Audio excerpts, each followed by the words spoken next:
లారా ఈరోజు యూట్యూబ్లో విపరీతంగా రాకడ వర్తమానాలు విపరీతంగా వస్తున్నాయి. విన్నారో లేదు? రాకడంటే క్రీస్తు రెండవ రాకడ. దీనికి కారణాలు ఏంటంటే జరుగుతున్న పరిణామాలు, యుద్ధాలు, కరువులు, భూకంపాలు, అక్కడక్కడ తెగుళ్ళు, ఇవన్నీ రావటాన్ని బట్టి చాలామంది వర్తమానాలు విపరీతంగా ఇస్తున్నారు, రాకడ వర్తమానాలు. అందులో భాగంగా కొన్ని వాక్య విరుద్ధమైన బోధలు ఎక్కువగా ఉన్నాయి, కొన్ని కాదు. దాదాపుగా 95% వాక్యానికి విరుద్ధమైన బోధలే ఉన్నాయి. వాటికే జనాలు ఆకర్షించబడటం, వాటినే నిజమని నమ్మటం, దానికే యూట్యూబ్లో కూడా ఎక్కువ మంది వ్యూవర్స్ ఉండటం మనం గమనించినట్లయితే అబద్ధానికి చోటు ఎక్కువ, నిజానికి చోటు తక్కువ అన్నది మనకు అర్థం కావాలి. అది అబద్ధం అని మనకు ఎలా తెలుస్తుందంటే ఖచ్చితంగా వాక్యాన్ని బట్టి. వారు కూడా వాక్యాలు చూపిస్తారు, కానీ వారు చూపించే వాక్యాలు వాక్యములో ఉన్న ఆ కాలానికి, ఆ పరిస్థితులకు, దేవుడు ప్రణాళికకు విరుద్ధంగా ఉంటాయి. ఇది మట్టి మెదడులో నుంచి వచ్చిన ఆలోచనలని ఇట్టే మనకి అర్థమైపోతాయి. అందులో భాగంగా యెరూషలేములో ఇశ్రాయేలీలు, చెదరిపోయిన ఇశ్రాయేలీలందరూ మళ్ళీ సమకూడి ఒక మందిరాన్ని నిర్మాణం చేయాలి అనే ఆలోచనలో ఉన్నట్టు మరి అనేక వర్తమానాలు మనం వింటున్నాం. తెలుసా? యెరూషలేములో ఎప్పుడైతే క్రీస్తు శకం 70లో పడగొట్టబడిన ఆ మందిరం, యెరూషలేం మందిరం ఏదైతే ఉందో దాన్ని మళ్ళీ కట్టాలి. కట్టడానికి ముందు అక్కడ బలిపీఠాన్ని కట్టి ఆ బలిపీఠము మీద బలులు అర్పించటానికి, ఆ బలుల్లో ముఖ్యంగా ఒక ఎర్రపెయ్యను అర్పించి ఆ తర్వాత మందిరం కట్టాలి అనే ఆలోచన యూదులు కలిగి ఉన్నట్టుగా అనేక వర్తమానాలు ఉన్నాయి. తెలుసా మీకు ఇది? ఎంతమంది వర్తమానాలు విన్నారు? రాకడ వర్తమానాలు తెలియదు, ఏ వింటలా, ఎక్కడ వింటమే అంతంత మాత్రం, ఇంకా అయ్యే వింటాం కదండి. ఎర్రపేయిని వధిస్తారంట. మనకి ఎర్రపేయిని గ్రంథ వివరణలో ఎక్కడో నేర్చుకున్నాం, గుర్తుంది ఎవరికన్నా? ఎర్రపేయ దేనికి వధించాం? ఆ రోజు ఇశ్రాయేలీయులు ఎర్రపేయిని వధించారు. ఎక్కడుంది అది? సంఖ్యాకాండంలో ఉంది. ఒకసారి అది చూసుకొని ముందుకు వెళదాం. అసలు వీళ్ళు వధించబోయే ఎర్రపైకి, బైబిల్లో వధించబడిన ఎర్రపైకి సంబంధమే లేదు. అన్నీ ఏదో కల్పనా కథలు అన్నట్టుగా బైబిల్లో ఉన్నాయి, మేము చేస్తున్నాం అన్నట్టుగా చేయిస్తున్నారు వీళ్ళు. 19వ అధ్యాయము సంఖ్యాకాండం 19వ అధ్యాయములో మొదటి నుంచి మనం చదవగలిగితే, యెహోవా మోషే అహరోనులకు ఇలాగ సెలవిచ్చాను. యెహోవా ఆజ్ఞాపించిన ధర్మశాస్త్ర విధి ఏదనగా, ఇశ్రాయేలీలు కళంకము లేనిదియు మచ్చలు లేనిదియు ఎప్పుడును కాడి మోయనిదియునైనా ఎర్రను పెయ్యను నీ యొద్దకు తీసుకొని రావాలని. ఎవరు తేవాలి? ఇశ్రాయేలీలు తేవాలి. ఎక్కడ తేవాలి? అహరోను మోషే గారి దగ్గరకు తేవాలి. రావాలని వారితో చెప్పుము. మీరు యాజకులైన ఎలియాజరుకును దాన్ని అప్పగించవాలి. ఒకడు పాళెం వెలుపలికి దాన్ని తీసుకొని పోయి అతని ఎదుట ఆ ఎర్రని పేయిని వధించాలి. ఎక్కడికి తీసుకెళ్ళాలి? పాళెములోన, పాళెం బయట, పాళెం వెలుపలికి తీసుకెళ్ళి ఎర్రని పేయిని వధించాలి. ఓకే. రాజకుడైన ఎలియాజరు దాన్ని రక్తములోనిది కొంచెము వ్రేలితో తీసి ప్రత్యక్షపు గుడారం ఎదుట ఆ రక్తములో కొంచెము 7 మార్లు ప్రోక్షించవలను. వేలుతో తీసి ఇలా ఇలా ఇలా ప్రోక్షించాలన్నమాట. ఎక్కడ? ప్రత్యక్షపు గుడారము ఎదుట, గుడారం లోపల కాదు. అది ఎక్కడుంది అప్పుడు? అరణ్యంలోనే ఉంది. వీళ్ళు అరణ్య ప్రయాణంలో ఉన్నారు ఇశ్రాయేలీయులు కదా. ఎవరు? యాజకుడైన ఎలియాజరు ఆ వధించబడిన కోడె రక్తమును వేలుతో ముంచి ఆ రక్తాన్ని 7 సార్లు ప్రత్యక్షపు గుడారమే దేవాలయం అప్పుడు కదా. దేవాలయం ఏది? అరణ్యములో గుడారాలతో నిర్మించబడింది. దేవుడు మోషే గారితో చెప్పిన కొలతల ప్రకారంగా ఆ గుడారాన్ని నిర్మించాడు. ఆ గుడారంలో ఏముంది? దేవుని యొక్క మందసం ఉంది. ఇప్పుడు ఆ గుడారం ఎదుట ఏం చేయాలి? 7 మార్లు ప్రోక్షించాలి వేలుతో తీసిన రక్తాన్ని. అతని కన్నుల ఎదుట ఒకడు ఆ పెయ్యను దహింపవలను. వధించబడిన కోడిని ఏం చేయాలి? కాల్చేయాలి. దాని చర్మమును, మాంసమును, రక్తమును, పేడయును అంటే ఏది వదిలిపెట్టే పని లేదు. పెయ్యని మొత్తాన్ని దహించాలి. అదే బలులు ఇచ్చినప్పుడు కొన్ని తీసేయాలి కదా. ఈ పేగులు, ఆ కొవ్వు ఇవన్నీ డివైడ్ చేసి కొన్నేమో యాజకుడికి ఇవ్వాలి, కొన్నేమో పాళెం వెలుపట పడేయాలి. కానీ ఈ ఎర్రపైన ఏం చేయాలి? అన్ని పేడతో సహా వధించి దాన్ని భస్మం చేయాలి, బూడిద చేయాలి. మరియు ఆ యాజకుడు దేవదారు కర్రను, హిస్సోపును, రక్తవర్ణపు నూలును తీసుకొని ఆ పెయ్యను కాల్చుచున్న అగ్నిలో వాటిని, అంటే పెయ్య ఒక్కటే బూడిది సరిపోదని ఇంకేం వేయాలి? ఏ ఏ కట్టెని? దేవదారు కర్రను, హిస్సోపును, రక్తవర్ణపు నూలును తీసుకొని ఆ పెయ్యను కాల్చుచున్న అగ్నిలో వాటిని వేయవలను. అప్పుడు ఆ యాజకుడు తన బట్టలు ఉదుక్కొని నీళ్లతో శరీర స్నానము చేసిన తరువాత పాళెములో ప్రవేశించి సాయంకాలం వరకు అపవిత్రుడై ఉండును. అంటే సాయంత్రం తర్వాత పరిశుద్ధుడైపోతాడు. దాన్ని దహించిన వాడు కర్రతో నీళ్లతో తన బట్టలు ఉతుక్కొని నీళ్లలో శిరస్నానము చేసి సాయంకాలం వరకు అపవిత్రుడై ఉండును. మరియు పవిత్రుడైన ఒకడు ఆ పెయ్యని యొక్క భస్మమును పోగు చేసి పాళెం వెలుపలను పవిత్ర స్థలమందు ఉంచవలను. పవిత్రుడే పోగు చేయాలి ఆ భస్మాన్ని. ఎందుకు ఈ భస్మం అంటే, ఆ పోగు చేసిన భస్మాన్ని దేనికి వాడతారు అని అంటే, పాప పరిహార జలముగా ఇశ్రాయేలీల సమాజమునకు దాన్ని భద్రము చేయవలెను. అది పాప పరిహారార్థ బలి. అంటే ఈ బూడిద నీళ్ళల్లో కలిపి ఈ నీళ్లు ఎవడైనా పాపం చేసిన వాడు మీద ప్రోక్షించటానికి పాప పరిహారార్థ జలంగా దీన్ని ఉపయోగించాలి. మిగతా ఏ పెయ్యల్ని దహించినా ఈ జలం రాదు. కేవలం ఎర్ర పెయ్యను మాత్రమే దీనికోసం కేటాయించారు. దానివల్ల ఏ ఉపయోగాలు ఉన్నాయో చూద్దాం. 10వ వచనం. ఆ పెయ్య యొక్క భస్మం పోగు చేసిన వాడు తన బట్టలు ఉతుక్కొని సాయంకాలం వరకు అపవిత్రుడై ఉండును. ఇది ఇశ్రాయేలీయులకును వారిలో నివసించే పరదేశులకును నిత్యమైన కట్టడ. ఏ నరశవమునైనను ముట్టినవాడు 7 దినములు అపవిత్రుడై ఉండును.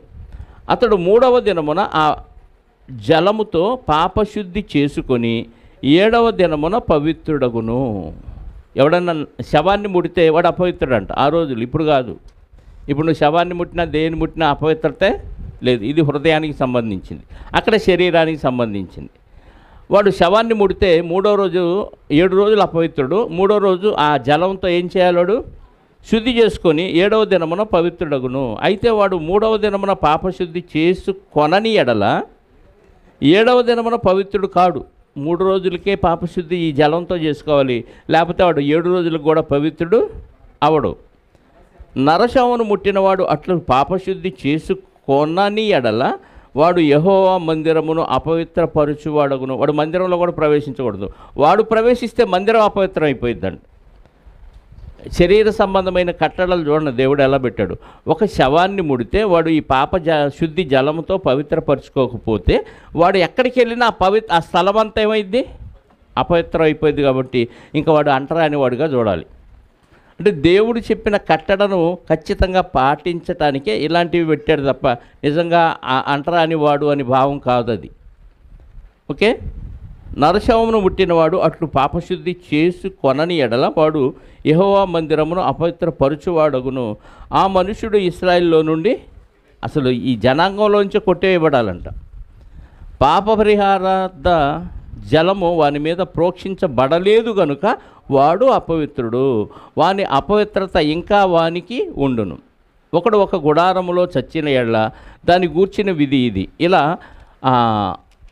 ఎర్ర పెయ్యతో కాల్చిన భస్మము ప్లస్ కట్టెలో ఇంకా ఏమేశారు దానిలో? హిస్సోపు, ఎర్ర నూలు, దారం ఇవన్నీ కలిపిన బూడిద నీళ్ళల్లో కలిపి ఆ నీటిని అక్కడక్కడ పాపం చేసిన వాళ్ళకి శుద్ధి చేయటానికి ఉపయోగించేది.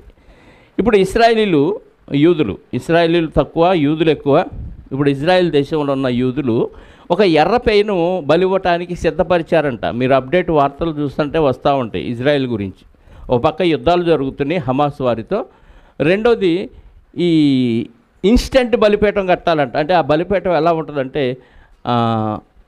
టెక్నాలజీతో అప్పుడప్పుడు ఏర్పాటు చేశారు. సడన్గా ఒక 10 నిమిషాల్లో బలిపీఠాన్ని సెట్ చేయటం, బలి ఇచ్చేయటం, మళ్ళీ ఆ బలిపీఠాన్ని తీసి ప్యాక్ చేసేయటం. అలాగే మందిరం కూడా 3 రోజుల్లో కట్టే టెక్నాలజీని వాళ్ళు సిద్ధపరిచారని విన్నాను. అంటే దేవుడు ఆ రోజు సొలొమోను గారితో కట్టిన ఆ మందిరం ఎలా ఉందో దాన్ని మించిన మందిరం వీళ్ళు కట్టాలని, అది దేవుడు కట్టిస్తాడని, దేవుడు వాగ్దానం చేశాడని పాత నిబంధన గ్రంథంలో ఉన్న వచనాల ఆధారంగా ఈరోజు యూదులైన వారు దేవుడు రెండవ రాకడలో వస్తాడు, మాకు ఆ మందిరం కడితే అందులో నివాసం ఉంటాడు, మమ్మల్ని పరిపాలిస్తాడు అని నమ్ముతున్నారు. ఎందుకంటే మొట్టమొదటిసారి 2000 సంవత్సరాల క్రితం వచ్చిన యేసుక్రీస్తు వారిని వాళ్ళు నమ్మరు. ఆయన ఇంకా మా కోసం, మా రక్షకుడు దావీదు వంశంలో నుంచి మమ్మల్ని పరిపాలించడానికి వస్తాడు అని చాలామంది యూదులు ఎదురు చూస్తున్నారు. కొంతమంది యూదులైతే ఆల్రెడీ మారిపోయారు, క్రైస్తవులుగా ఉన్నారు. కానీ ఈ యూదులు కొంతమంది మాత్రం ఇంకా మమ్మల్ని పరిపాలించే నాయకుడు యేసు దావీదు వంశంలోంచి వచ్చి మమ్మల్ని పరిపాలిస్తాడు, ఆయన వచ్చినప్పుడు మందిర నిర్మాణం జరగాలి అనే ఆలోచనలో పాత నిబంధన వచనాలను బట్టి వారు ఈ మందిర నిర్మాణం కొరకు ఎన్నో ప్రణాళికలు వేస్తున్నారు. దానికి తగ్గట్టుగా మన బోధకులు కూడా ఇప్పుడు జరుగుతున్న పరిణామాలను బట్టి అంత్యక్రీస్తు వస్తాడని, అబద్ధ బోధకులు వచ్చేసి వాళ్ళు కూడా క్రీస్తుతో పాటు లోకాన్ని పరిపాలిస్తారని, 7 ఏళ్ళు ఇక్కడ అవిశ్వాసులకు శ్రమలని, 1000 ఏళ్ళు యేసుక్రీస్తు వారితో మధ్యాకాశంలో పరిపాలన ఉంటుందని, 1000 ఏళ్ల పరిపాలన, ఇలా రకరకాల బోధలు చేస్తున్నారు. ఇందులో ఏది వాస్తవం కాదు. కారణం ఏంటంటే వాక్యం సరిగా వాళ్ళకి అర్థం కాలేదు కాబట్టి. ఆ క్రమంలో ప్రపంచాన్ని పరిపాలించే ఒక అబద్ధ క్రీస్తు పుట్టి అతను ప్రపంచం మొత్తానికి ఒకే నాణ్యాన్ని, ఒకే కరెన్సీని ఏర్పాటు చేసి ఏకఛత్రాధిపత్యాన్ని వహించి పరిపాలిస్తాడు, వాడే అబద్ధ క్రీస్తు అని బోధిస్తున్నారు. ఇంకొంతమంది అయితే మొన్న ఈ మధ్య చైనాలో రోబో టీచర్ని ప్రవేశపెట్టారు, చూసారా? టీచరు మనిషి కాదు, రోబో. చీర కట్టారు, చక్కగా జడేసి చక్కగా పిల్లలకు తీసుకొచ్చి పాఠాలు చెప్తుంది బోర్డు మీద. అసలు వీడే అబద్ధ క్రీస్తు అని చెప్తున్నారు కొంతమంది బోధకులు. ఇలాంటి బోధలు ఈరోజు సమాజంలో చాలా ఉన్నాయి. దీన్ని బట్టి మనం ఆలోచించాల్సిన విషయం ఏంటంటే, అసలు దేవుడు మందిరాన్ని, 3వ మందిరాన్ని కట్టిస్తానన్నాడా, లేకపోతే సొలొమోను గారు కట్టిన మందిరం కూలిపోయిన తర్వాత ఎవరి ద్వారా మళ్ళీ 2వ మందిరాన్ని, అంటే అదే మందిరాన్ని మళ్ళీ రిపేర్ ఎలా చేయించాడు, ఏ సమయంలో ఇది జరిగింది, దేవుడు కట్టాలనుకున్న మందిరం ఏంటి, కట్టడాలతో, రాతి కట్టడాలతో ఉన్న మందిరమా, లేక దేవుడు ఏమన్నా కొత్త విధానంలో మందిరం కట్టాలనుకున్నాడా, ఒకవేళ కడితే యూదుల చేత కట్టిస్తాడా లేదా అందరి చేత కట్టిస్తాడా అనే విషయాన్ని మన వాక్యపు వెలుగులో వెతకాలి. కాబట్టి ముందుగా దేవుడు తన మందిరం కావాలని దేవుడు కోరుకోలేదు, కానీ దేవుడు నివాసాల్లో, గుడారాల్లో నివసిస్తున్నప్పుడు తన భక్తుడైన దావీదు గారు దాన్ని చూసి ఆయనకు అనిపించిన ఒక మాటను మన బైబిల్లో చదువుకొని ముందుకు వెళదాం. దినవృత్తాంతంలో మొదటి గ్రంథం 19వ అధ్యాయము మొదటి నుంచి చదువుదాం ప్రియులారా. దావీదు గారు పరిపాలన కాలంలో హ్యాపీగా ఉన్నారు. దావీదు గారు ఆయనకి మంచి రాజనగర కట్టించుకున్నాడు, మంచి బిల్డింగ్లో నివాసం ఉంటున్నాడు. ఆ సమయంలో దావీదు గారికి అనిపించింది, ప్రవక్త అయిన నాతాను గారిని పిలిపించి ఆయన చెప్తున్నాడు, 17వ అధ్యాయం, 19 కాదు 17వ అధ్యాయం మొదటి నుంచి. దావీదు తన ఇంట నుండి ప్రవక్త అయిన నాతాన్ను పిలిపించి, నేను దేవదారు మ్రాణులతో కట్టబడిన నగరమందు నివాసము చేయుచున్నాను, యెహోవా నిబంధన మందసము తెరలచాటున ఉన్నదని చెప్పగా ఏమనిపించింది ఆయనకి? చెప్పండి, ఏమనిపించింది? దావీదు గారికి ఏమనిపించింది? మీ నోటితో మీరు చెప్పండి. నేను దేవదారు మ్రాణులతో ఉన్న కట్టడం నివాసంలో నేనున్నాను. దేవుని మందసం ఎక్కడుంది? ఎక్కడుంది? తెరల చాటునుంది. ఇప్పుడు దావీదు గారు నివసిస్తున్న ఇల్లు గొప్పగా కనపడుతుందా, దేవుడు నివసిస్తున్న మందిసం నివసిస్తున్న ఆ గుడారం గొప్పగా కనపడుతుందా? మనకు ఎలా కనపడింది, దావీదు గారికి ఎలా కనపడింది? అర్థమైందా? వ్యర్థమైందా? దావీదు గారికి ఏమనిపించింది? నేను నివసిస్తున్న నివాసం చాలా గొప్పగా ఉంది, ఏదో దేవదారు మానులతో నిర్మాణం అంటే చాలా గొప్పది. మనం ఏ టేకు మీరు వాడే మంచి టేకు? పలాస. ఆ టేకు చాలా గొప్పది ఇక్కడ. ఆ రోజు దేవదారు మ్రానులు అంటే దీన్ని మించిన గొప్పది. ఆ దేవదారు మానులతో కట్టిన ఇంట్లో నేను ఉంటున్నాను. దేవుని మందసం మాత్రం ఎలా ఉంది? తెర్ర చాటున ఉంది. ఈ ఫీలింగ్ మనకి ఎప్పుడన్నా వచ్చిందా? మనం ఉంటున్న ఇళ్ళు బాగుంటున్నాయా? మన ఇంట్లో ఉన్న ఫెసిలిటీస్ బాగుంటున్నాయా? మందిరంలో ఉన్న ఫెసిలిటీస్ బాగున్నాయా? మందిరం రిచ్గా ఉందా? ఇల్లు రిచ్గా ఉందా? అద్దిళ్ళైనా సరే సౌకర్యాలు దేళ్ళు ఎక్కువగా ఉన్నాయి, కంఫర్ట్స్ ఇంట్లోనే. నేను ఇంత గొప్ప ఇంట్లో ఉంటున్నాను, ఇంత లగ్జరీ అనుభవిస్తున్నాను, దేవుని మందిరం మాత్రం ఇంత అన్కంఫర్టబుల్గా ఉంది, ఇంత తీసేసినట్టుగా ఉంది, ఇంత తక్కువ స్థాయిలో ఉందని ఏ రోజైనా ఎవరికైనా అనిపించిందా? అనిపించకపోతే మీరు దావీదు లాంటి వాళ్ళు కాదు. దావీదు గారికి అనిపించింది, ఏంటి దేవుడే కదా నాకు ఈ పోస్ట్ ఇచ్చాడు, గొర్రెల దొడ్డిలో ఉన్న నన్ను తీసుకొని వచ్చి ఈ స్థితిలో నన్ను తీసుకొస్తే, నేను ఇంత గొప్ప ఇంట్లో ఉంటే అసలు నన్ను తీసుకొచ్చిన దేవుడిని ఏంటి గురాడాల్లో పెట్టామని బాధేసి ప్రవక్తను పిలిపించి అడిగాడు ఈ మాట. అప్పుడు ప్రవక్త ఏమన్నాడంటే, అసలు అంతా నీ చేతిలో ఉంది, నీకు అసాధ్యమైంది ఏది లేదు, నీకేది అనిపిస్తే అది చెయ్యి అన్నాడు. ప్రవక్త ఏం చేయాలి? దేవుడిని అడగాలి, దేవుడు చెప్పింది చెప్పాలి. కానీ దావీదు గారు పిలిపించి అడగగానే ఆ నాతాను ప్రవక్త ఏమన్నాడు? నాతాను, దేవుడు నీకు తోడై ఉన్నాడు, నీ హృదయమందున్నదంతయు చేయమని దావీదుతో నేను. దేవుడిని అడగకుండానే నీకు ఏదనిపిస్తే అది చేసే అన్నాడు. అప్పుడు ఆ రాత్రి దేవుని వాక్కు నాతానుకు ప్రత్యక్షమై ఇలాగూ సెలవిచ్చాను, నీవు పోయి నా సేవకుడైన దావీదుతో ఇట్లనము, యెహోవా సెలవిచ్చినదేమనగా, నా నివాసమునకై ఒక ఆలయమును కట్టించుట. ఎవరితో చెప్పమన్నాడు? దావీదు గారిని అంత మాట అంటే ఎట్లా ఉంటుంది చెప్పండి? నేను ఇంత మంచి నగర కట్టుకున్నాను, దేవుని మందసం గుడారాల్లో ఉందని దావీదు గారు ఫీల్ అవుతే, నాకు మందిరం కట్టడం నీ వల్ల కాదయా దావీదు అని చెప్పాయా నాతాను అన్నాడు. నాతాను గారు వెళ్ళి ఈ మాట అన్నాడు అనుకో, దేవుడు చెప్పాడని అనకుండా నీ వల్ల కాదంట అన్నాడు అనుకో, దావీదు గారికి ఎలా ఉంటుంది? ఇంత యుద్ధాలు చేసి ఇంత సంపద సంపాదించి ఇంత నగర కట్టుకున్న నాకు దేవుని మందిరం కట్టలేనా, నా వల్ల కాదంటున్నావేంటి నాతానా అంటాడు. కానీ దేవుడు చెప్పింది చెప్పమన్నాడు కాబట్టి నాకు మందిరం కట్టించుట నీ చేత కాదు. ఇశ్రాయేలీయులను రప్పించిన నాట నుండి నేటి వరకు నేను ఒక ఇంటిలో నివాసము చేయక, అంటే ఒకే చోట నివాసం లేదు దేవుడికి, చేయక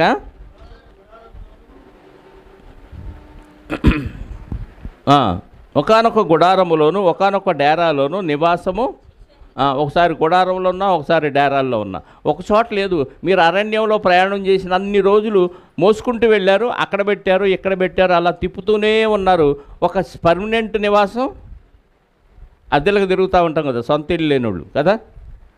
దేవుడు మందసమే ఎలా ఉంది? 40 ఏళ్ళు అక్కడక్కడక్కడక్కడ అరణ్యంలో అలా స్టే అవుతూ వచ్చింది.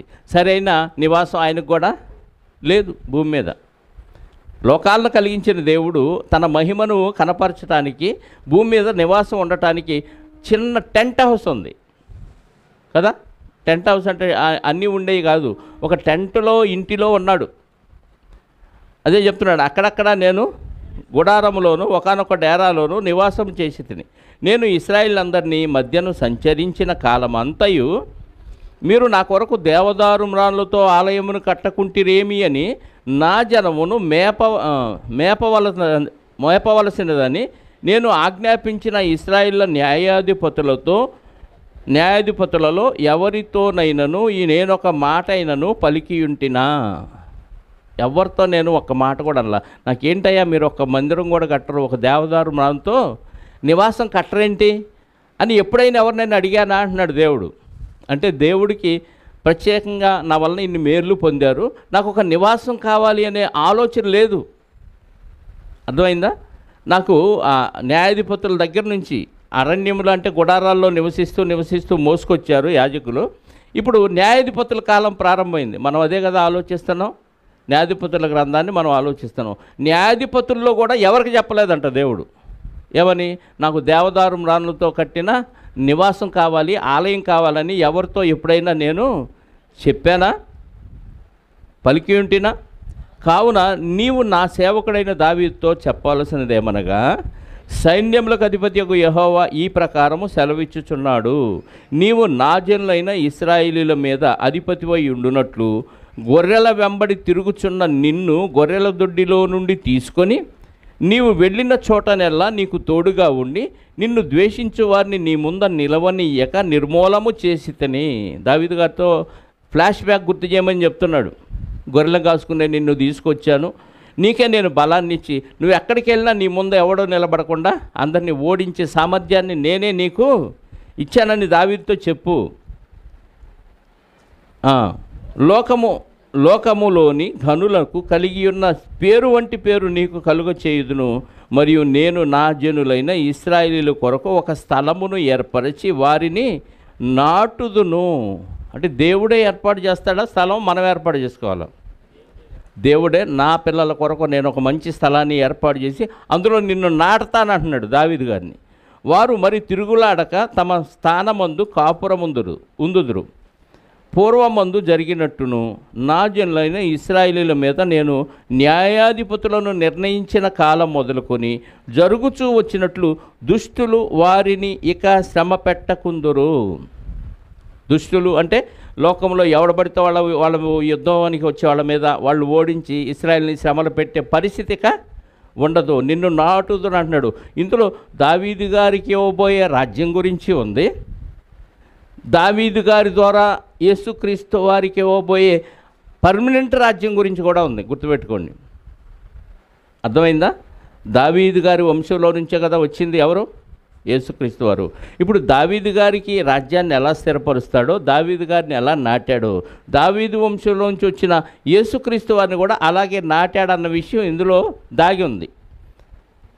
ఎలా ఉంటారంట ఆ రోజుల్లో ప్రజలు?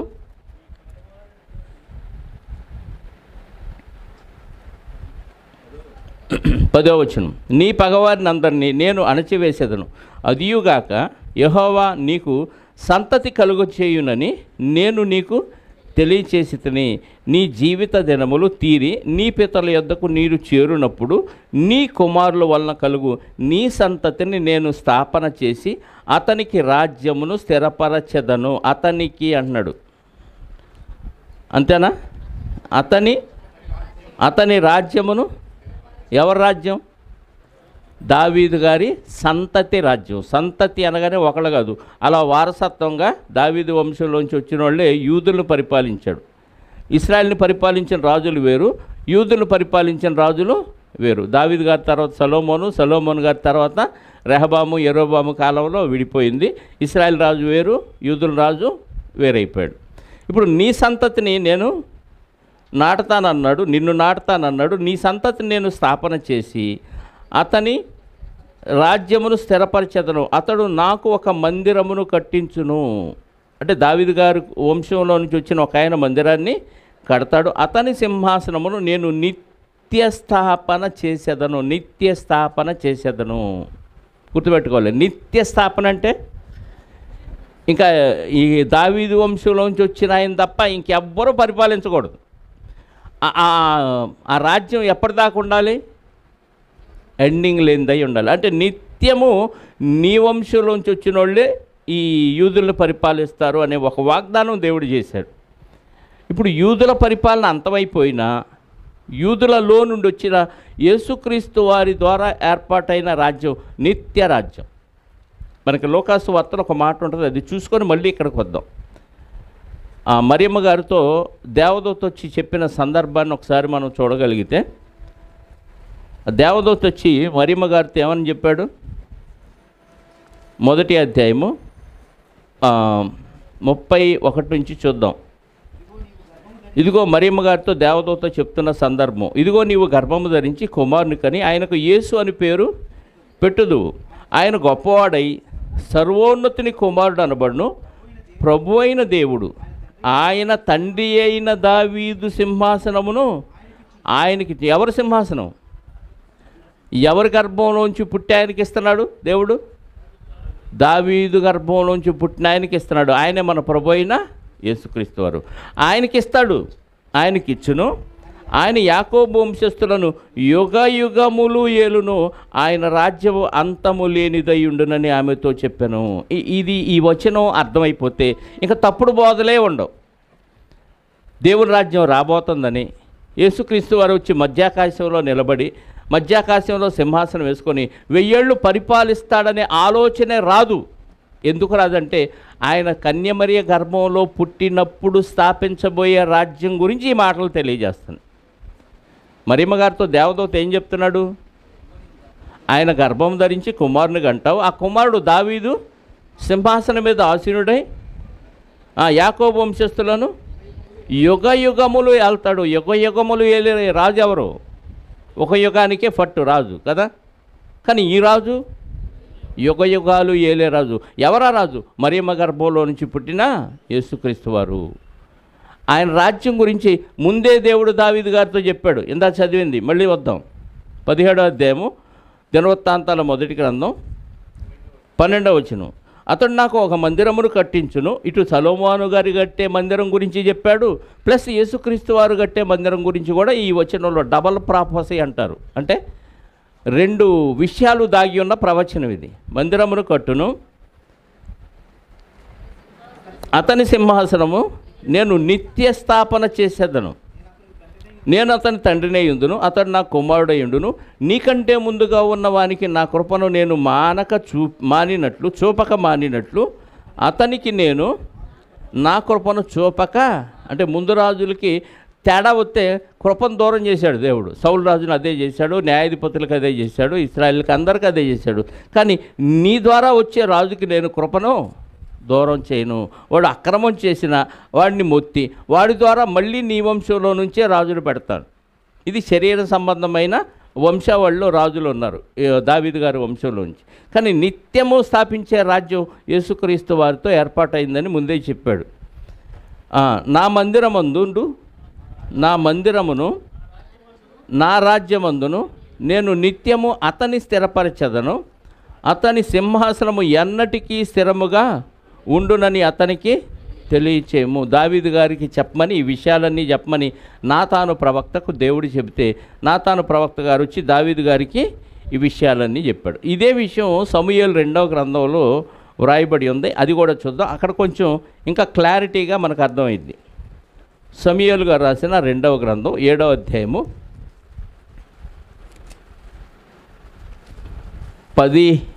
1వ వచనం నుండి చూద్దాం.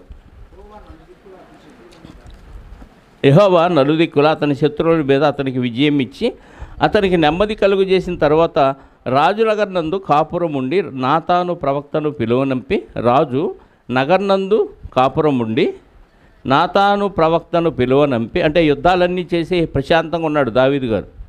నేను దేవదారు మ్రానుతో కట్టిన నగరియందు వాసము చేయుచుండగా దేవుని మందసము డేరాల్లో నిలిచిన్నదనగా నాతాను యెహోవా నీకు తోడుగా ఉన్నాడు, నీకు తోచినదంతయు. ఇదంతా అంతకుముందు మనం చదివినట్టుగానే ఉంది. కానీ మనకి 12వ వచనం నుండి చూడగలిగితే, నీ దినములు సంపూర్ణములగునప్పుడు నీవు నీ పితరులతో కూడా నిద్రించిన తరువాత నీ గర్భములో నుండి వచ్చిన నీ సంతతిని హెచ్చించి రాజ్యమును అతనికి స్థిరపరచెదను. అతడు నా నామ ఘనత కొరకు ఒక మందిరమును కట్టించును, అతని రాజ్యసింహాసనమును నేను నిత్యముగా స్థిరపరచెదను. ఇటు సొలొమోను గారి గురించి చెప్తున్నాడు, అటు యేసుక్రీస్తు వారి గురించి చెప్తున్నాడు. నేను అతనికి తండ్రినై ఉండును, అతడు నా కుమారుడై ఉండును. అతడు పాపము చేసిన ఎడల నరుల దండముతోనూ మనుషులకు తలుగు దెబ్బలతోనూ అతన్ని శిక్షింతును. కానీ ఇది సొలొమోను గారికి, నిన్ను స్థాపించుటకై నేను కొట్టివేసిన సౌలునకు నా కృపను దూరమైనట్లు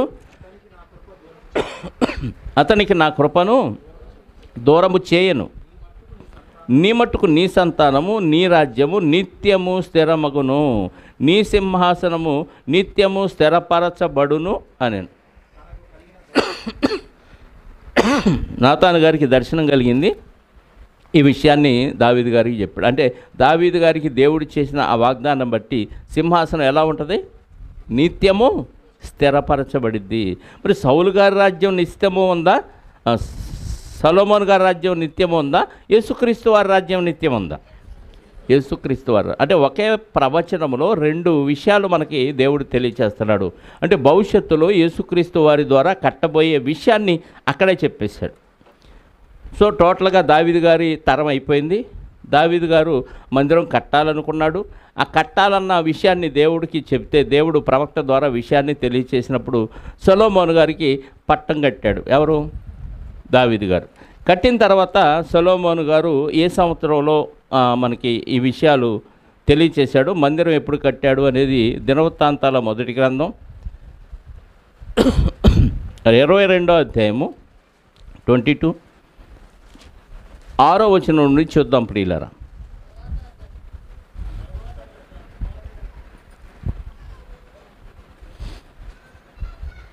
తరువాత అతడు తన కుమారుడైన సొలొమోనును పిలిపించి, అంటే దావీదు గారు మరణకాలం సమీపించినప్పుడు పిలిపించి, ఇశ్రాయేలు దేవుడైన యెహోవాకు ఒక మందిరమును కట్టవలసినదని అతనికి ఆజ్ఞ ఇచ్చాను. మరియు దావీదు సొలొమోనుతో ఇట్లనెను, నా కుమారుడా, నేను నా దేవుడైన యెహోవా నామము ఘనత కొరకు ఒక మందిరమును కట్టింపవలనని నా హృదయం మందు నిశ్చయము చేసుకొని ఉండగా యెహోవాకు నాకు ప్రత్యక్షమై ఇలాగూ సెలవిచ్చాను, నీవు విస్తారముగా రక్తం ఒలికించి గొప్ప యుద్ధములు జరిగించిన వాడవు. నీవు నా నామమునకు మందిరమును కట్టించకూడదు. నా సన్నిధిని నీవు విస్తారముగా రక్తమును నేల మీద ఓడ్చితివి. నీకు పుట్టబోవు ఒక కుమారుడు సమాధానకర్తగా ఉండును. నీకు పుట్టబోవు ఒక కుమారుడు సమాధానకర్త. సొలొమోను అంటే అర్థం ఏంటి? సమాధానం. ఈ కుమారుడు సమాధానమే. ఈయనకంటే ఇంకొక కుమారుడు పుడతాడు. ఆ ఒక్క కుమారుడు సమాధానకర్తగా ఉంటాడు. అందుకే యేసుక్రీస్తు వారికి ఉన్న బిరుదుల్లో ఒక బిరుదు ఏంటి? యెషయా 9:6లో సమాధాన అధిపతి అని అతనికి పేరు పెట్టబడును. రైట్. నీకు పుట్టబో ఒక కుమారుడు సమాధానకర్తగా ఉండును. చుట్టూ ఉండు అతని శత్రువులందరినీ నేను తోలివేసి అతనికి సమాధానము కలుగజేతును. అందువలన అతనికి సొలొమోను అని పేరు పెట్టబడును. అతని దినములలో ఇశ్రాయేలుకు సమాధానము విశ్రాంతియు దయచేయుదును. అతడు నా నామమునకు ఒక మందిరమును కట్టించును. సొలొమోను గారు, అతడు నాకు కుమారుడయుండును, నేను అతనికి తండ్రినయ్యుందును. ఇశ్రాయేలు మీద అతని రాజ్య సింహాసనమును నిత్యము స్థిరపరచుదును. ఏంటంట? నిత్యము. ఇది సొలొమోను గారి రాజ్యం, యేసుక్రీస్తు వారి రాజ్యం అయిద్దా? నిత్యము ఉండేది యేసుక్రీస్తు వారి రాజ్యం. అయితే దావీదు వంశంలో నుంచి వచ్చాడు కాబట్టి యేసుక్రీస్తు వారి గురించి కూడా ఈ ప్రవచనం మనకి నిత్యము ఉంటే ఒక మందిరాన్ని కట్టిస్తాడని అర్థమైంది. ఇంతకీ క్రీస్తుకు పూర్వం 1010 నుంచి 970 ఈ మధ్యకాలంలో దావీదు గారి పరిపాలన జరిగింది. ఎప్పుడు? క్రీస్తు పూర్వం. అంటే ఇప్పటికి ఎన్ని సంవత్సరాలు? సుమారు అది 1000 సంవత్సరాలు అనుకో, ఇది 2000 కలిపి ఇప్పటికి 3000 సంవత్సరాల క్రితం ఈ చరిత్ర జరిగింది. అంటే దావీదు గారి పరిపాలన 40 సంవత్సరాలు కాబట్టి ఈ క్రీస్తు పూర్వం 1010 నుంచి 970 మధ్యకాలంలో జరిగింది. 970లో సొలొమోను గారు రాజు అయ్యారు. సొలొమోను గారు ఎవరు? దావీదు గారి కుమారుడు. సొలొమోను గారు రాజైన వెంటనే మందిరం కట్టిలా. ఆల్రెడీ మందిరం కట్టాలనే ఆలోచన దావీదు గారికి ఉంది కాబట్టి ఆ మందిరం కోసం చాలా బంగారం, ఇత్తడి, వెండి, ఇనుము ఇవన్నీ పనిముట్లన్నీ ఆయన సమకూర్చి పెట్టాడు.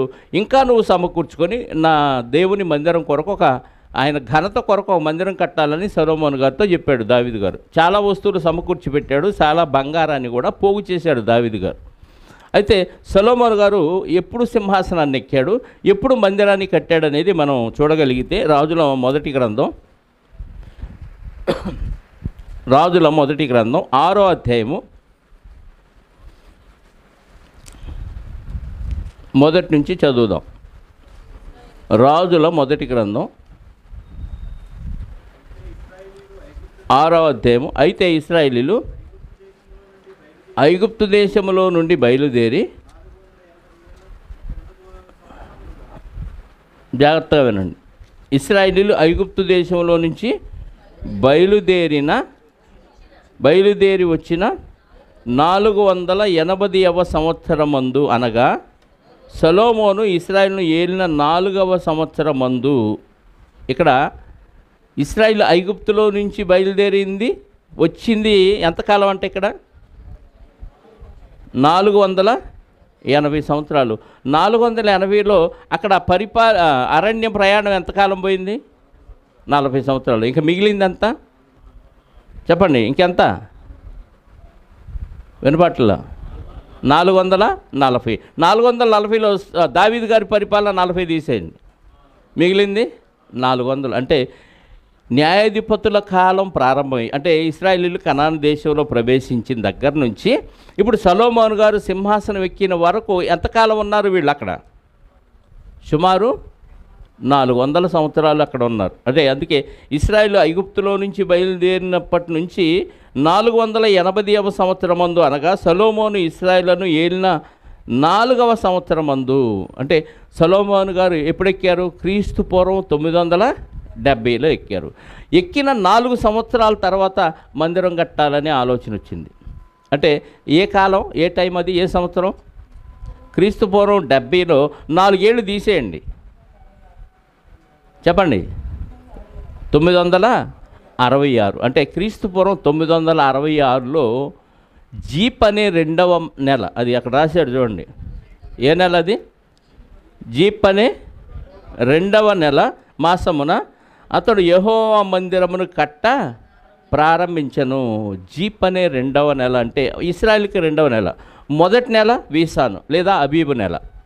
ఐగుప్తులోంచి వాళ్ళు బయలుదేరినప్పుడు ఇదే సంవత్సరాల్లో మీకు మొదటి సంవత్సరం మొదటి నెల అని చెప్తాడు దేవుడు. వాళ్ళ క్యాలెండర్ వేరు, మన ఇంగ్లీష్ క్యాలెండరు వేరు. ఇప్పుడు జీప్ అనే 2వ నెల మనకి ఇంగ్లీష్ క్యాలెండర్లో మే నెల వచ్చింది. మీకు అర్థమవుతుందా? ఇంగ్లీష్ క్యాలెండర్ నెలలు వేరు, యూదుల క్యాలెండర్ నెలలు వేరు. వాళ్ళ జీప్ అనే 2వ నెల అంటే మే నెలలో ప్రారంభించాడు. క్రీస్తు పూర్వం 966వ సంవత్సరం మన లెక్క ప్రకారంగా మే నెలలో ఆయన మందిరాన్ని కట్ట ప్రారంభించాను. రాజైన సొలొమోను యెహోవాకు కట్టించిన మందిరము 60 మూరల పొడవు.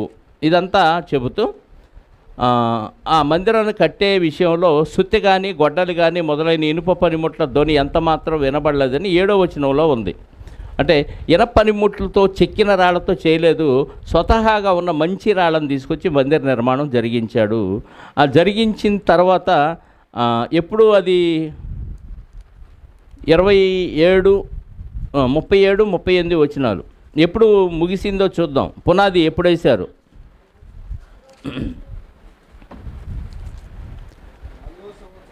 పునాది వేసిన సంవత్సరం మళ్ళీ 37వ వచనంలో చెప్పాడు అదే విషయాన్ని. 38లో అది ఎప్పుడు ముగించాడో చెప్తున్నాడు. 38 చదువుదాం. 11వ సంవత్సరము బూలు అను 8వ మాసమున దాని ఏర్పాటు చొప్పున దాని ఉపభాగములన్నిటితోనూ మందిరము సమాప్తమయను. 7 సంవత్సరములు సొలొమోను దానిని కట్టించుచుండెను. ఎన్నేళ్ళు కట్టాడు? 7 సంవత్సరాలు. అంటే అప్పుడు ఏ ఈ ఇయర్ వచ్చింది? 1959. 66లో మందిరం ప్రారంభించాడు. 59లో మందిరం పూర్తి చేశాడు. అంటే మధ్యకాలం ఎంత? 7 సంవత్సరాలు. మరి సొలొమోను గారి పరిపాలన కాలం ఎంత అప్పటికి? సొలొమోను గారి పరిపాలన కాలం ఎంతకాలం అంటే +4 కలపాలి కదా. ఆయన సింహాసనం ఎక్కిన తర్వాత 4 ఏళ్లకు కదా మందిరం కట్టింది. మందిరం కట్టి ప్రారంభించి 7 సంవత్సరాలు మందిరం కట్టాడు. 7 + 4 సొలొమోను గారి పరిపాలన కాలం మొత్తం 11 సంవత్సరాలు అయితే మందిర నిర్మాణం ఆయన కాలంలో 4 సంవత్సరాలు దాటిన తర్వాత ప్రారంభించాడు. అంటే 966లో ప్రారంభిస్తే 959కి మందిర నిర్మాణం ముగించబడింది. అంటే మొట్టమొదట దేవుని కొరకు సొలొమోను గారు కట్టిన మందిరం క్రీస్తు పూర్వం 966 నుంచి 959 మధ్య కాలంలో కట్టబడింది. 7 సంవత్సరాలు. అయితే ఒక వచనం చాలామందిని కన్ఫ్యూజ్ చేస్తుంది. 20 సంవత్సరాలు అనే ఒక పదం ఉంది. దాన్ని చూసి కొంచెం ముందుకు వెళదాం మనం. రాజుల మొదటి గ్రంథము 2వ దినవృత్తాంతాలు చూసి మొదటి గ్రంథానికి వద్దాం. 2వ గ్రంథము దినవృత్తాంతాలు 2వ గ్రంథము 8వ అధ్యాయము మొదటి వచనం చూద్దాం.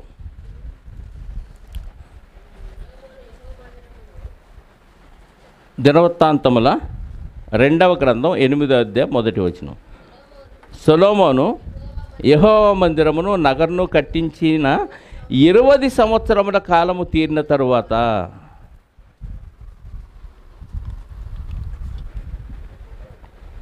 ఎన్ని సంవత్సరాలు ఉంది ఇక్కడ?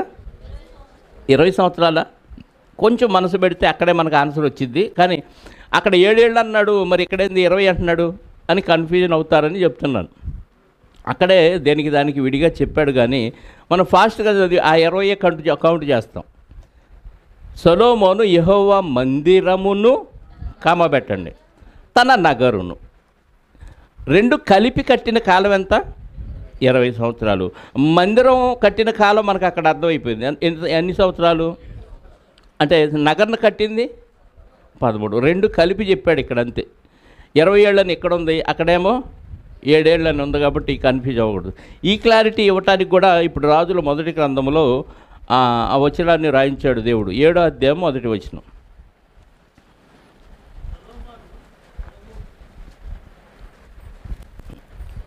మొదటి వచనం, 7వ అధ్యాయము 1వ వచనం.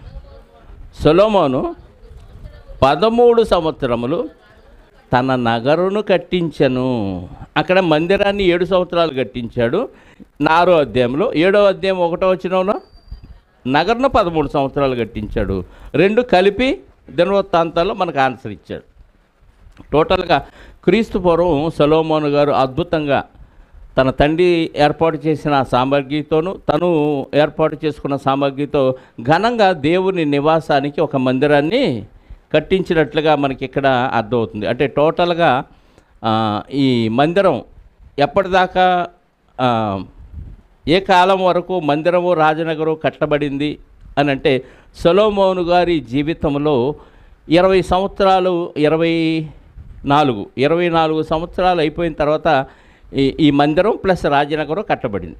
అప్పుడు కాలం 900 క్రీస్తు పూర్వం 46, 946 అంతేనా? ఆయన సింహాసనం ఎక్కి 4 ఏళ్ళు దాటిన తర్వాత మందిరం కట్టాడు. 7 ఏళ్ళు మొత్తం కలిపి 11 ఏళ్ళు. 11 ఏళ్ళ తర్వాత రాజనగర్ను కట్టించాడు 13 ఏళ్ళు. 11 + 13 19 అంతేనా? 20 24 ఎలా వస్తుంది? 11 13 కదా, 24 24. అప్పుడు ఏ ఇయర్ వచ్చింది?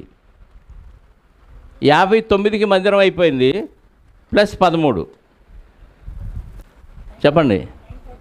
9 రైట్, లెక్క కరెక్టే. 954కి నగర్ను ప్లస్ దేవుని మందిరాన్ని కట్టేయటం జరిగిపోయింది. ఇంకా మిగిలిన జీవితకాలం ఎంత ఉంది, పరిపాలన కాలం ఎంత ఉంది సొలొమోను గారికి? మొత్తం సొలొమోను గారు 40 ఏళ్ళు పరిపాలించాడు కదా.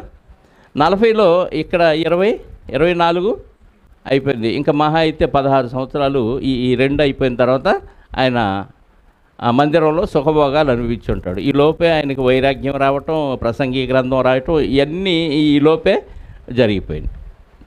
సో దేవుడు సొలొమోను గారి ద్వారా కట్టిన ఈ మందిరం దాదాపు 7 సంవత్సరాలు దావీదు గారు కష్టపడిన సామాగ్రి, సొలొమోను గారు కష్టపడిన సామాగ్రితో అది కట్టబడింది. ఇది సుమారుగా 400 సంవత్సరాలు సుమారు హ్యాపీగా దీనిలో బలులు, అర్పణలు, యాజకులు పనులు ఇవన్నీ చక్కగా జరిగిపోయింది. సుమారు 400 సంవత్సరాలు అది నిలబడింది. తర్వాత క్రీస్తు పూర్వం 586లో బబులోను రాజు అయిన నెబుకద్నెజరు దీన్ని నాశనం చేయటం జరిగింది. అర్థమైందా? సొలొమోను గారు కట్టిన మందిరం నాశనం చేయటం జరిగింది. అంటే ధ్వంసం చేశాడు. కొన్ని గోడలు, కొన్ని మందిర నిర్మాణానికి సంబంధించిన కొన్ని అలా ఉన్నా మొత్తానికి దీన్ని నాశనం చేసి అందులో ఉన్న ఈ బంగారం, విత్తడి, ఇనుము, ఈ వెండి, ఈ సామాగ్రి అంతా దోచుకొని వెళ్ళిపోయాడు. దీనికి కారణం ఇశ్రాయేలు అవిధేయత. 400 సంవత్సరాలు దేవుడే వారి మధ్య నివాసం ఉండి మహిమను తన మహిమను ఆ మందిరంలో పెట్టి వాళ్ళకి కావలసిన ఆశీర్వాదాలు ఇవన్నీ ఇస్తూ సమీపంగా వాళ్ళతో కలిసి నివాసం ఉంటున్నప్పుడు దాన్ని వాళ్ళు సద్వినియోగం చేసుకోలేక అవిధేయులుగా మారిపోయి శత్రువులకు దేవుడే అవకాశం ఇచ్చి బలాన్ని ఇచ్చి వీళ్ళని ఓడించి బానిసలుగా తీసుకెళ్లే దుస్థితిలోకి ఇశ్రాయేలు మారిపోయారు. కాబట్టి ఈరోజు మనం ఆలోచించిన విషయంలో ఇశ్రాయేలీలు లేదా యూదులు దేవుని నామ ఘనత కొరకు సొలొమోను గారి ఆధ్వర్యంలో ఒక మందిరం కట్టాడు. దాని డేట్లతో సహా మనం నేర్చుకున్నాం. ఈ మందిరం క్రీస్తు పూర్వం నెబుకద్నెజరు రాజు వచ్చి, బబులోను రాజు అయిన నెబుకద్నెజరు 586లో దీన్ని నాశనం చేయటం జరిగింది. అక్కడ నుంచి దాన్ని పునర్నిర్మాణం ఎవరు చేశారు, ఎప్పుడు చేశారు అనేది మనం తర్వాత ఆలోచిద్దాం, ప్రార్థన చేసుకుందాం. పరిశుద్ధుడు అయిన మా పరలోకపు తండ్రి, మీ ఘనమైన నామాన్ని బట్టి స్తోత్రాలు. బైబిల్లో ఉన్నదంతా నిజమైన చరిత్ర, ఆధారాలతో కూడిన విషయాలు మాకు తెలియచేశారయ్యా. ఇందులో ఉన్న సత్యాన్ని, ఆరోగ్యకరమైన బోధను పక్కన పెట్టి మనిషికి అనిపించిన విధంగా సాతాను ప్రమేయంతో విపరీతమైన బోధలు ఈరోజు సమాజంలో నెలకొన్నాయి. సత్య బోధ కంటే విపరీతమైన అబద్ధ బోధలే సమాజంలో ఎక్కువగా కనపడుతుంది. అదే ఆకర్షణీయంగా జనాలకు ఉంటుంది, కానీ సత్యం బహు దూరంగా లోతుగా ఉండటాన్ని బట్టి దాన్ని అర్థం చేసుకునే మనసు మీ పిల్లలకు ప్రసాదించండి. సత్యానికి సమీపంగా వచ్చి దాన్ని గ్రహించగలిగే సామర్థ్యాన్ని వారి మనసుల్లో పెట్టమని బతిమలాడుచు, ఈరోజు విన్న మాటలు వారు హృదయాల్లో భద్రపరుచుకొని మొట్టమొదట భూమి మీద మీరు నివాసం, మీ మహిమను పెట్టడానికి ఏర్పాటు చేయబడిన మందిరం ఎప్పుడెప్పుడు గుడారాల్లో ఉంది. ఏ కాలములో శాశ్వతమైన ఒక నివాసం భూమి మీద మీరు ఏర్పాటు చేశారు. మీరు ఆకాశమందుండి పరలోకంలో ఉండి ఆ మందిరం వైపు దృష్టి పెట్టి, ఆ ప్రపంచంలో చెదిరిపోయిన ఎవరైనా ఆ మందిరం వైపు తిరిగి ప్రార్థన చేస్తే వారి మనవులు మీరు ఆరకించి వారికి సమాధానాన్ని ఇచ్చిన సందర్భాలు అనేకం మేము నేర్చుకుంటున్నాం తండ్రి. తర్వాత ఆ మందిరం తర్వాత కట్టబోయే మందిరం గురించి, ఆ తర్వాత మీరు మీ కుమారుడైన క్రీస్తు ద్వారా కట్టబోయే శాశ్వతమైన మందిరం గురించి మేము నేర్చుకోవటానికి ఆయత్తపడుచు ఉండగా, మీ చిత్తమైతే, మీ కుమారుని రాకడ ఆలస్యమైతే ఇవన్నీ మేము నేర్చుకోవటానికి మీ సహాయాన్ని మాకు అనుగ్రహించండి. చేరి వచ్చిన బిడ్డలందరినీ సురక్షితంగా గృహాలకు చేర్చండి. వచ్చిన వారిలో ఎవరెవరికి ఎలాంటి ఇరుకులు, ఇబ్బందులు ఉన్నాయో, అది ఆర్థిక సమస్య కానీ, అనారోగ్య సమస్య కానీ, మానసిక సమస్య కానీ, ఎలాంటి సమస్యలైనా మీ చిత్తమైతే వారికి స్వస్థత కలిగించి మీ ఎళ్ళ వారు కృతజ్ఞతలు చెల్లించే విధంగా మీకు రుణపడి ఉండటానికి సహాయాన్ని దయచేయమని కోరుకుంటూ, మహిమ, ఘనత, ప్రభావాలు మా అందరి ద్వారా మీరే పొందుకొనమని మా రక్షకుడు నీ ప్రియకుమారుడైన యేసుక్రీస్తు వారి పరిశుద్ధ నామములో ప్రార్థించి అడిగి వేడుకొనుచున్నాను పరలోకపు తండ్రి.